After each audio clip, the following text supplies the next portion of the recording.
36 tahun.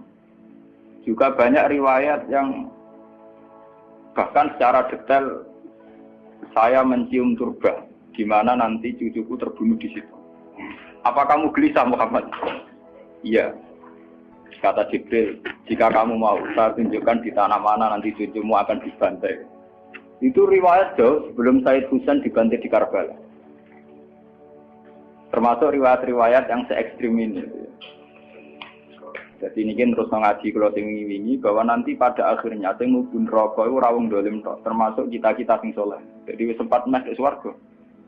Wong pontok khaudun Nabi berarti mendekati napa? Swarga. Bahkan bagian riwayat khaudun Nabi itu fil jannah. Makanya kalau ini cerita, ini ampun salah paham tuh. Orang Khawarij itu soleh-soleh wong. Justru karena kesalehannya itu melahirkan tragedi dalam Islam. Karena solehnya itu kemudian mengharamkan barang yang mubah, mewajibkan barang yang sebetulnya hanya sunnah. Penyakit wong soleh mesti begitu. Ane jajal awet ke itikaf ning masjid seminggu, soleh seminggu. Enggak metu es perpal perempuan wong amen jagongan ning omah. Ora eling pengen. Padahal eling pangeran iso ning omah iso ning dalan. Cuma dekne selerane kan ilinge ning masjid. Wong itikaf seminggu kok gegere kak. Enggak kalah. Enggak kowe seneng pengajian ya ngono. Wong ini ora seneng ngaji sing teko kok wong 5. Gelem dijak apik ta ora? Apik. Padahal ning omah ngurmat anake ya apik. Paham ya? Ning pasar dagang ngurmat anak putu ya. Apik. Cuma APM kan kiai dari pelepak-plepok ning masjid. Tapi gara-gara pelepak-plepok ning masjid seminggu gegere tengah mah. Terus menfonis orang lain. Wah kata. Jadi sebentuk kesalehan itu pasti melahirkan tragedi. Itu tadi, kamu iktikaf di masjid seminggu saja. Kamu akan janggal sama orang-orang yang berkeliaran di jalan-jalan. Hanya kamu anggap tidak sebaik kamu. Apa ingat Tuhan kalau di jalan-jalan terus? Kamu nyai di satu daerah yang ngaji 10, 20. Nanti kamu kecewa. Orang sini gak seneng ngaji, gak seneng kebenaran, gak seneng kebaikan. Padahal orang yang di rumah mungkin ngerawat anaknya juga ibadah. Gitu kan? Ngerawat keluarganya juga ibadah. Hanya karena dia tidak ngaji sama kamu anggap tidak ibadah. Padahal di rumah juga ibadah sih. Nah ini orang Khawarij dengan background kayak itu paling mudah begitu. Sehingga orang-orang ini nanti ketika sudah sampai ke surga, kemudian ketemu Nabi, kata Nabi mau disampaikan ke Khaudun Nabi. Dia mau sampai ke telaga Nabi. Tapi pas mau sampai ke telaga, terus Nabi diingatkan oleh Allah, "Mas, mereka tidak layak masuk surga. Innahum qad ahdatsu ba'dak." Mereka bikin bid'ah setelah kamu. Tapi itu umatku ya Allah, saya kenal mereka kenal saya. Ya, tapi sukon itu harus dijauhkan dari surga. Dan ini kalau cerita, kenapa kesalehan melahirkan tragedi? Ini kalau cerita. Dalam semua sejarah dunia, selalu tragedi itu dimulai dari kesalehan. Ya, mun beres sing terlambat kan, sampean ngaji sing. Semua tragedi dunia itu dimulai dari kesalehan. Paling enggak klaim kesalehan. Ya, paling enggak klaim apa? Kesalehan. Karena semua bentuk kesalehan atas nama agama tentu langsung dikaitkan dengan Allah. Bertautan dengan hukum Allah. Kalau sudah kamu yakini itu hukum Allah, tentu kamu dengan mudah akan menghukumi kafir siapa saja yang menentang. Karena kamu anggap melecehkan hukum Allah. Akhir dari itu tentu kamu akan tahlilud dam. Nak ngono wong iku halal darah. Ini rungokno tenan. Karena setiap pelanggaran atas nama agama tentu dianggap melanggar hukum Allah. Jika orang yang mengklaim demikian kan mudah mengkafirkan orang lain karena dianggap wani pengerah. Paham ya? Nah, kalau sudah menvonis orang lain berani Tuhan, tentu darahnya dihalalkan. Kayak kasus kaum Khawarij. Sebetulnya saat Ali Muawiyah itu melakukan konflik atau terjadi konflik, saling bunuh, saling perang, kelompoknya Ali Muawiyah saling serang, itu kan tragedi duniawi biasa.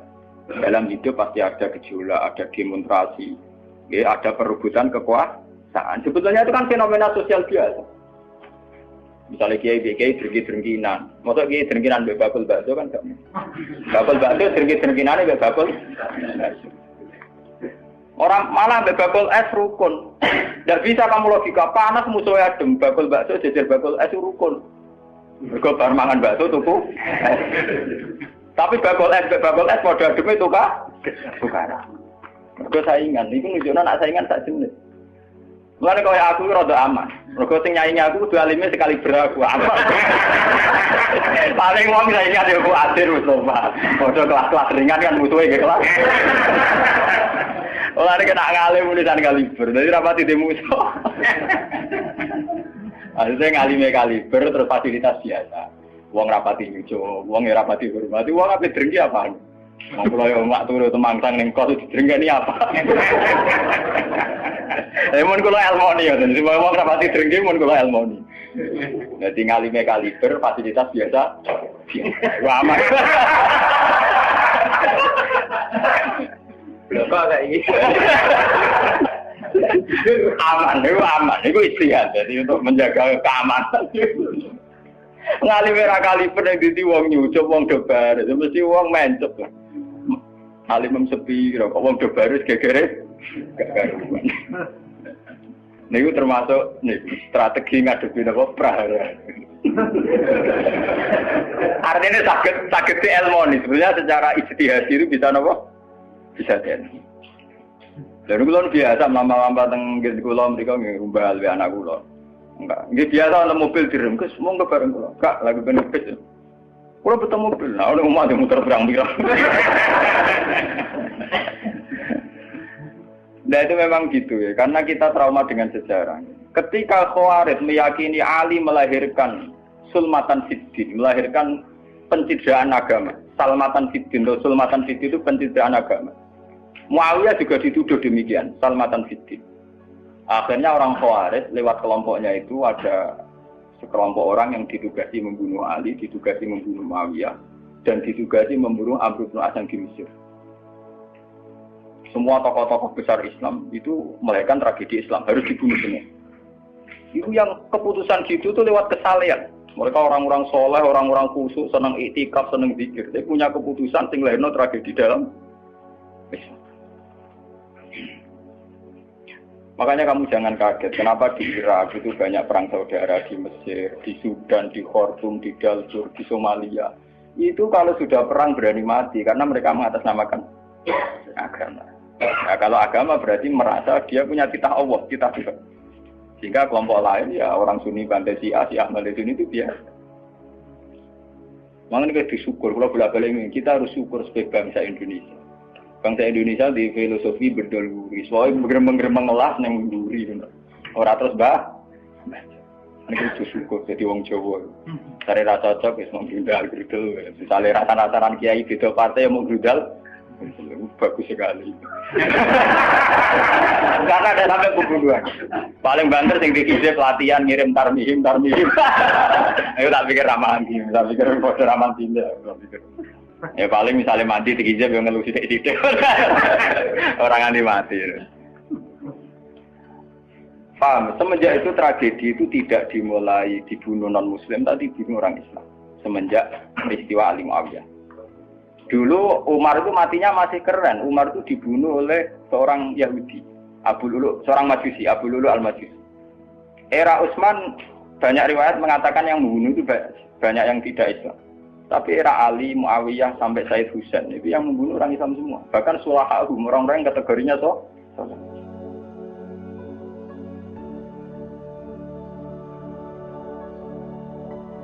wong soleh macam payah. Baik Madin ora kenal aku ngukumi wong murtad itu biasa. Karena daftar kemurtatan dalam kitab-kitab salaf itu terlalu banyak. Sama kalau ngaji Sulam Taufik, Sulam Safina itu betapa mudah orang-orang masuk kategori nomor Mulan teng pondok kula rata rego ajaran. Wah ana sing kiai tanglet kula, Gus kok mboten mlebokno ajaran ing pondok jenengan. Lagi bantah aku apa takok? Nak bantah, ya bantah-bantah, nak takok tak jawab. Ini umum kula perhitung dong, itu memang resiko. Resiko ada takfir. Bukan kitabnya yang salah, kita kalau tidak punya khazanah banyak itu resiko. Jadi kalau baca kitab gitu harus punya khazanah yang lain yang apa? Banyak. Sehingga tidak mudah mentakfirkan orang atau memurtadkan orang. Semenjak Ali Muawiyah tragedi, karena kelompok-kelompok soleh itu menvonis Ali itu murtad atau Muawiyah itu murtad, kemudian diteruskan, kalau gitu halal darahnya, akhirnya dibunuh. Ali ya dibunuh, Muawiyah ya seringkali mengalami percobaan dibunuh. Jadi kalau kan nanti cerita tengah sini, jadi Ali hasil dibunuh, yang Muawiyah sebetulnya subuh itu juga dibunuh, tapi pas itu Muawiyah meriang, yang imami itu wakilnya, sehingga yang dibunuh wakil. Mulane kalau boleh cerita, ning tinggon nek wong kesolen mesti pintu-pintu. Wong kuwaris sih pintu-pintu.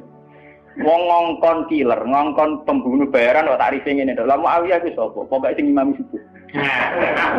Ora disifati ciri-ciri spesifik mboten, pokoke sing imami subuh.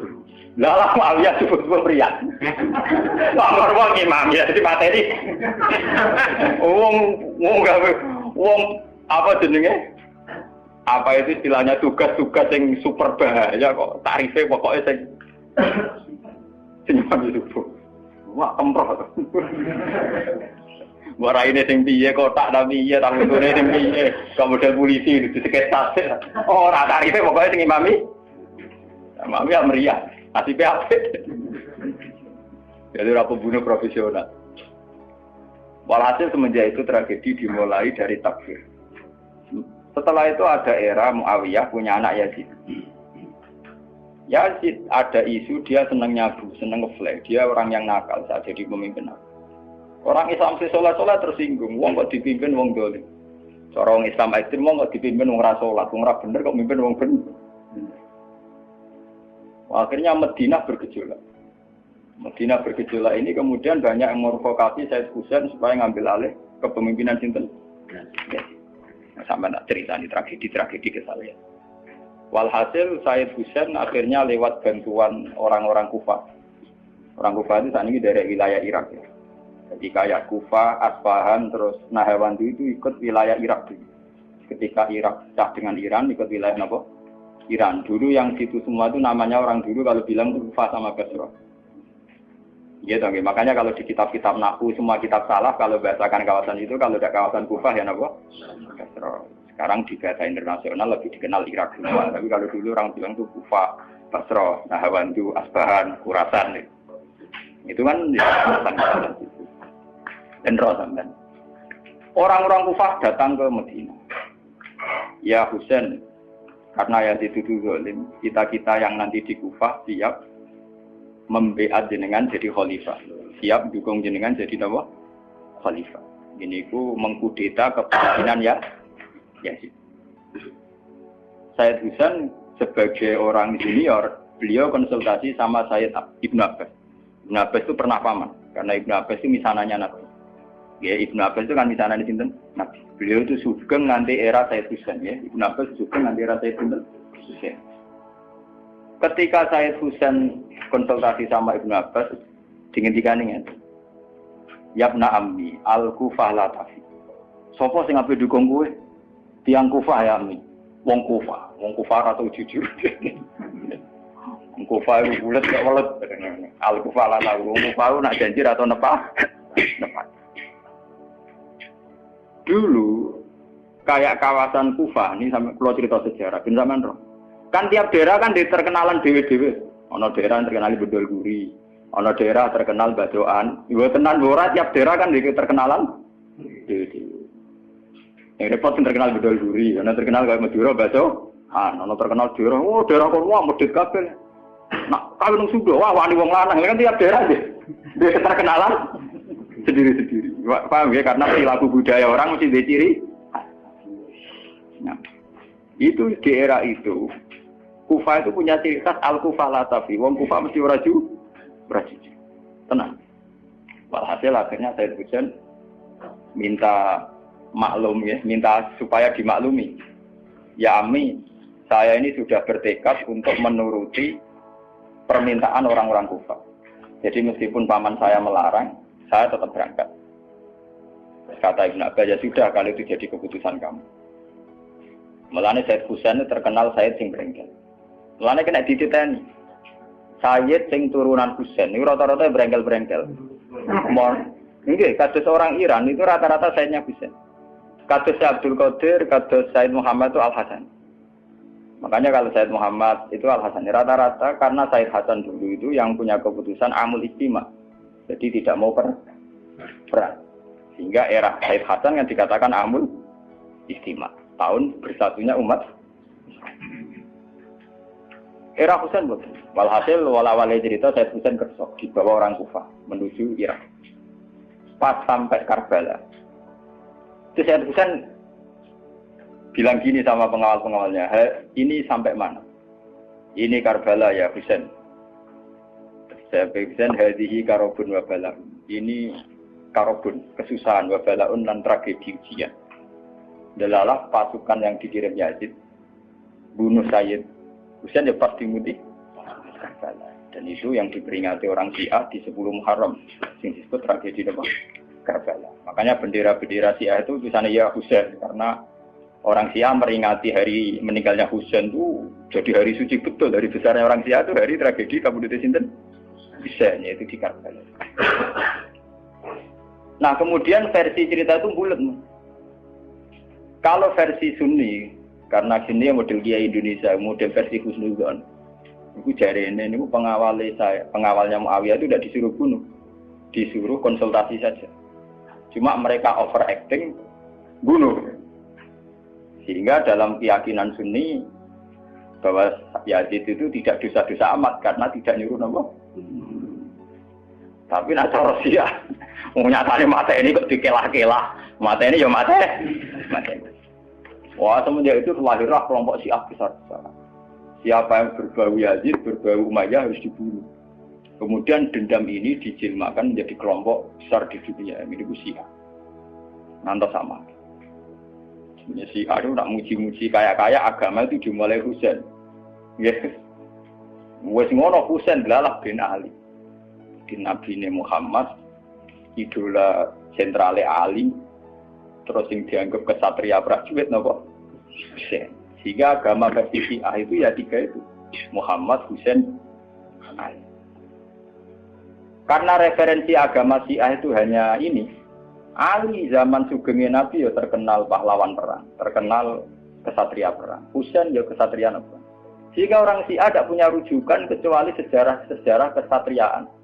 Ngadepi Musa wani mati, kata Iran saat ini Ahmad Benedek, itu orang Iran perasaannya begitu, ngadepi Musa ya mati, wani mati. Beda perasaannya ahli sunnah, karena ahli sunnah ngidola no sahabat sing kuno-kuno ya idola, yang ora jelas ya napa idola. Wah, akhirnya sahabat macam-macam, jale madung idola no sahabat topo sing nak ono perang mirip. Terus Mustafa ngidola no sapa sing ora jelas penting itikaf.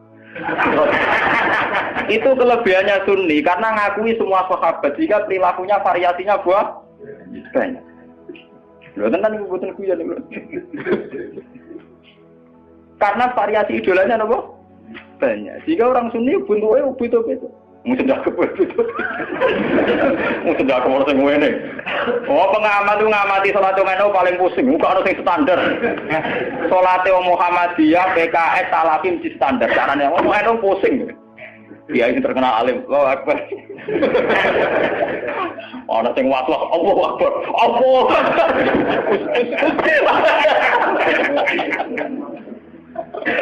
Oh, sedekah kok ono sing ngene, ono sing ngene, ono sing santai. Ono sing labine ngancing nono selik. Karena orang Sunni terlalu banyak tokoh idola, karena keyakinan Sunni semua sahabat itu layak diikuti. Iku mbok barokah laknat kowe keyakinane wong Sunni iku semua sahabat layak napa? Diikuti. Sahabat macam-macam, akhirnya wong Sunni macam-macam. Itu beda dengan Syiah. Sentral sejarahnya di Husain. Husain sebagai martel perang atau kesatria perang. Ali terkenal Al-Qarrar, orang yang reputasinya juga tentang nama.